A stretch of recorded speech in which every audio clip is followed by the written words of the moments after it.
Umaria ASI की पत्नी हुई ठगी का शिकार, पुलिस की जांच कार्रवाई जारी। उमरिया जिला मुख्यालय कोतवाली क्षेत्र के अंतर्गत आरोपियों द्वारा ठगी करने के मामले सामने आए हैं, जहां उमरिया कोतवाली कैंप्स के पास पुलिस कॉलोनी निवासी एएसआई की पत्नी ठगी का शिकार हुई है एवं आरोपियों ने उनके बैंक खाते से 24,46,800 रुपए पार कर दिए हैं। वही चंदिया थाने में पदस्थ एएसआई पीयूष गौतम की पत्नी शिक्षिका स्वाति गौतम ने ठगी मामले की जानकारी देते हुए बताया कि मेरा खाता स्टेट बैंक में है, जहां बैंक कर्मचारी बताकर एक व्यक्ति का मेरे मोबाइल पर फोन आया और उसने मुझे फोन पर कहा कि आप अपने मोबाइल पर यूनो डाउनलोड कर लीजिए, कोविड के केस बढ़ते जा रहे हैं, इसलिए आपको बैंक जाने में परेशानी होगी, हम आपको घर पर ही सेवा प्रदान कर रहे हैं। इस प्रकार मैं फोन करता की बात मानकर यूनो डाउनलोड कर लिया और जैसे ही मैंने यूनो डाउनलोड किया उसी दौरान मेरे मोबाइल से मेरी पूरी सीक्रेसी फोन करता व्यक्ति को मालूम पड़ गई एवं तत्काल मेरे खाते से मेरी जीवन भर की कमाई आरोपी व्यक्ति ने ट्रांसफर कर ली, जिससे मैं बहुत परेशान हो गई हूं एवं संबंधित थाने जाकर अज्ञात आरोपी के विरुद्ध शिकायत दर्ज कराई है, जहां पुलिस द्वारा ठगी मामले की जांच कार्रवाई जारी है। वहीं उमरिया मुख्यालय डाइट कर्मचारी साहू शिक्षक के खाते से भी आरोपियों ने रुपए ट्रांसफर कर लिए एवं उमरिया कैंप मोहल्ला निवासी शुभम खटिक के खाते से भी रुपए ट्रांसफर किए गए हैं, जिसकी शिकायत पुलिस अधीक्षक से की गई है। पेश है उमरिया के संवाददाता शंकर सिंह की यह खास रिपोर्ट। सर, हमारे चूँकि मैं एक शिक्षिका हूँ, तो जो मेरी मेहनत की मेरी हार्ड अर्न मनी था और मैंने कभी भी ऑनलाइन ट्रांजैक्शन किया नहीं। सबसे बड़ी बात ये है, उसमें मैंने कभी भी ऑनलाइन ट्रांजैक्शन नहीं किया। जब मैंने उनको दिखाया था, कर्मचारी ने खुद बोला मैडम यूनो डाउनलोड कर लीजिए, तो आपकी समस्या तो हमने बल्कि उनसे कहा कि मेरे से मैं डिजिटली इतनी एजुकेटेड नहीं हूँ कि मैं ये सब मतलब चला से नहीं। बोले नहीं ऐसा है, हम बोले ठीक है हो गया कर दीजिए, लेकिन मेरा ऑनलाइन ट्रांजैक्शन, मेरे को ट्रांजैक्शन की ज़रूरत नहीं है, मुझे लेन देन इससे नहीं करना है। 24,46,800 रुपये मेरे खाते में थे और वो सभी उसमें वो पार कर गए। और सर ये दुर्घटना मेरे साथ ही नहीं हुई है। मैं आपको मेरे साथ ऐसे मेरे कई साक्षक हैं जो जिनके साथ ये घटना घटी है, उनका पैसा निकाला भी गया है। और मतलब इसी तरह जिस तरह से मुझसे उसने बात की कि आप पर्ची लाइए, फिर आपको पर्ची भी मिली, जिस तरह से मुझसे बात की सेम बातों ऐसे बातों मतलब लुभावनी बातें करके और वो मतलब पार कर गया। जो पीयूष गौतम जी हैं, एएसआई हैं, उनकी भी वाइफ के खाते से 24 लाख रुपए पार हुए हैं।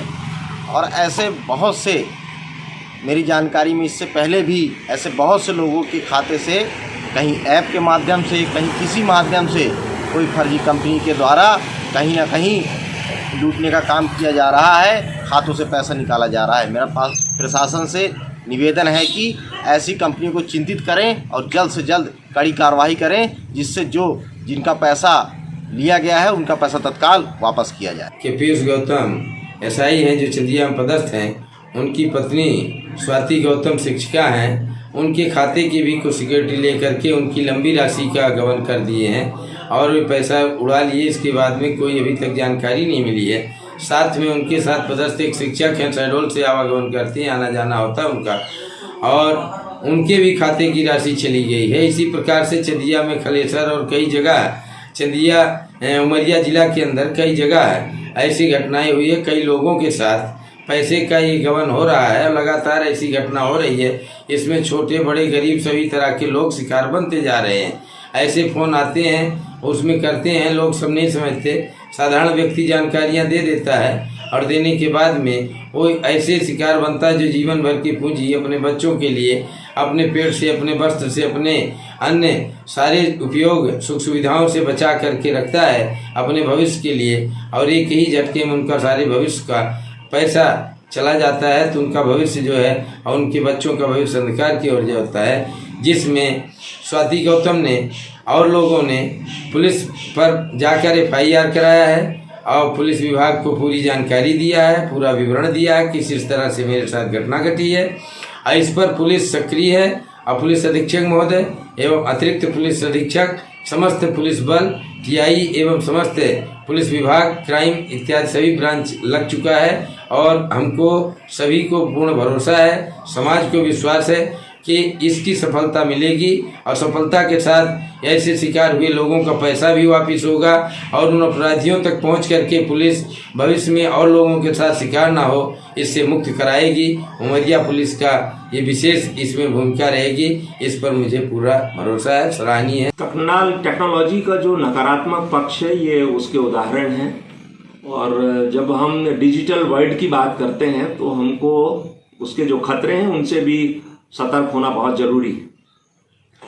ये हैकर्स के जो मामले हैं इनमें ये पढ़े लिखे लड़के हैं, इस तरह के लोग हैं जिन्होंने टेक्नोलॉजी की गंभीरता और उसकी बारीकी को बहुत अच्छे से समझा है और ये इस तरह से हमारे डाटा को ये चुरा करके और हमारे अकाउंट से पैसे ट्रांसफ़र कर लेते हैं। ये तो एक बड़ी मतलब सामान्य सी बात हो गई। अब इसके बाद में दो महत्वपूर्ण बातें हैं। पहली बात तो ये है कि अब हम पैसा अपना रखें कहाँ?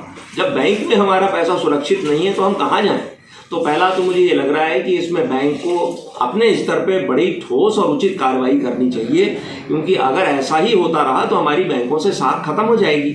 और दूसरी बात ये है कि ये जो पैसा बैंकों में रखा जाए इसको इंश्योर्ड किया जाना चाहिए, इसका इंश्योरेंस होना चाहिए। इस इंश्योरेंस होने पे आखिरकार कोई तो उसके लिए जिम्मेदार हो। तो पहली तो सबसे बड़ी ज़रूरत है कि अगर बैंक में मेरा पैसा है तो उसके लिए इंश्योरेंस की ज़रूरत है। नंबर 2, अगर इस तरह का कोई अपराध घटित होता है तो हम कहाँ जाएं रिपोर्ट करने के लिए? हमारी जगह जो है वो हमारे थाने हैं, हमारे साइबर क्राइम की ब्रांच है। जब उनमें जाते हैं तो वो लोग हेल्पलेस हो जाते हैं। वो ये कहते हैं कि साहब इस पर कुछ आगे हो नहीं पाएगा, क्योंकि जिस अकाउंट में पैसा ट्रांसफ़र हुआ है फाइनली जब वहाँ पर लोग पहुँचते हैं तो वो देखते हैं कि वो कोई रिक्शा चलाने वाला है, कोई फल बेचने वाला है, कोई सब्जी बेचने वाला है और उसके अकाउंट में पैसा ट्रांसफ़र बताया गया और उसका एटीएम कोई और यूज़ कर रहा है। तो दूसरा जो बड़ा हिस्सा ये है कि अगर कोई अपराध घटित हो रहा है और अगर उसके ऊपर सख्त कार्रवाइयाँ नहीं हों तो फिर इसमें तो ये कहा जाएगा कि हमारे मतलब संवैधानिक जो हित हैं उनकी, हमारे जानमाल की, हमारे संपत्ति की भी हिफाजत नहीं। ये जो जब से नेट बैंकिंग हुई है या कंप्यूटर्स के माध्यम से बैंकों का संचालन होने लगा है, मोबाइल से होने लगा है, एटीएम का उपयोग होने लगा है, तब से जो पारदर्शिता है वो पर्सनल होनी चाहिए थी, परंतु आज के तारीख में वो पारदर्शिता जो बदमाश लोग हैं उनके पास उनकी जानकारी से पहुंच जाती है और वो जो जानकारी पहुंच जाती है उससे उपयोग कर लेते हैं, या फिर हर आधार कार्ड के माध्यम से हर बैंक का लिंक है तो किसी भी प्रकार से कहीं भी मोबाइल नंबर मिलने से जो बदमाश टाइप के लोग हैं जो इस काम में लिप्त हैं वो बैंकों के खाते नंबर पता कर लेते हैं, बैंक पता कर लेते हैं और उन लोगों को लालच देकर उनसे उनका कोड पूछ के और पैसा अपने खातों में ट्रांसफ़र कर लेते हैं। हमारा मानना है कि ऐसा नहीं है कि इसमें पढ़े लिखे लोग झांसे में नहीं आते। बहुत सारे पढ़े लिखे लोग, डॉक्टर, इंजीनियर, वकील, शिक्षक, सभी लोग इसकी झांसे में आ जाते हैं और अपना पैसा जो खून पसीना का पैसा रहता है थोड़ी से लालच के पीछे जानकारी देने के चक्कर में वो परिजनों को बता देते हैं, वो पूरा पैसा निकाल लेते हैं। आज प्रकाश में आया है एक स्वाति गौतम है जो कि शिक्षिका है, पढ़ी लिखी हैं, लोगों को ज्ञान देती हैं, समाज में काम करती हैं।